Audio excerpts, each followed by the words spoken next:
ராஜ்கமலுக்கு opposite ஒரு tea கடை இருக்குது. அந்த டீ கடையில் டீ சாப்பிட்டுக்கு தான் ரவிக்குமார் பைக்கில் வந்தார். வந்து என்ன தரப்பா இங்கே டீ சாப்பிட்டுருக்கு, வா 2 பேர் டீ சாப்பிட்லாம், 2 பேர் டீ சாப்பிட்டுக்கிட்டே சொன்னார். என்ன இப்படி சௌத்ரி சார் வந்து சூப்பர் குட்னு ஒரு படம் கம்பெனி, சௌத்ரி சார் வந்து என்னை டைரக்டர் ஆக்க போகிறாரு, புரியாத புதிர்னு அந்த கன்னடத்தில் தர்கான்னு அந்த படத்தை வந்து ரீமேக் பண்ண போகிறோம், அதனால் நீ தான் வந்து ஒர்க் பண்ணணும் மேனேஜராக அப்படின்னாரு.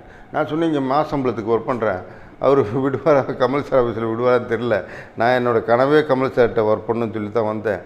அவங்க இப்போ குணான்னு ஒரு படம் ஆரம்பிக்க சொல்லி ராஜீவ்குமார் வந்து போயின்னு இருக்காரு, இன்னும் ஒன்றும் ஆரம்பிக்கிற மாதிரி தெரிலன்னு அப்படின்னா. சரி நீ கேட்டு சொல்லு, நீ சண்டே வந்து சூப்பர் குட் அட்ரஸ் எழுதி கொடுத்தாரு.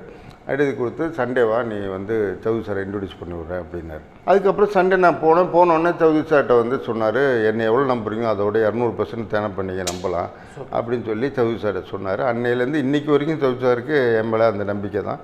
இது வரைக்கும் நானும் அந்த தவறு நடந்ததும் இல்லை, சௌத்ரி சார் என் மேலே அந்த நம்பிக்கை இன்றைக்கும் வச்சுருக்காரு, நானும் அது மாதிரி நடந்துக்கிட்டேன்.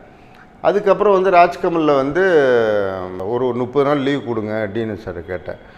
அப்போ டீனு சார் சொன்னார், இது சார் இது என்ன சார், இது என்ன இப்போ கம்பெனி, அது 30 நாள் லீவு, ஆமாம் கவர்மெண்ட் ஆஃபீஸ் சார், 30 நாள் லீவெல்லாம் கொடுக்க முடியாது, போகிறாந்தா அப்படியே போயிருங்க சார் அப்படின்ட்டாரு.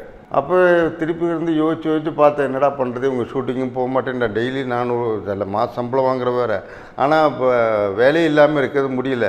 சரி 2ல் 1 கடல் மேலே பாரத்தை போட்டு நேராக போய் டீனு சார்கிட்ட வேலை வேணாம் சார் அப்படின்னு சொல்லிட்டு நேராக கே. ரவிக்குமாரோட போய் புரியாத புதிர் சேரன் பாண்டியன்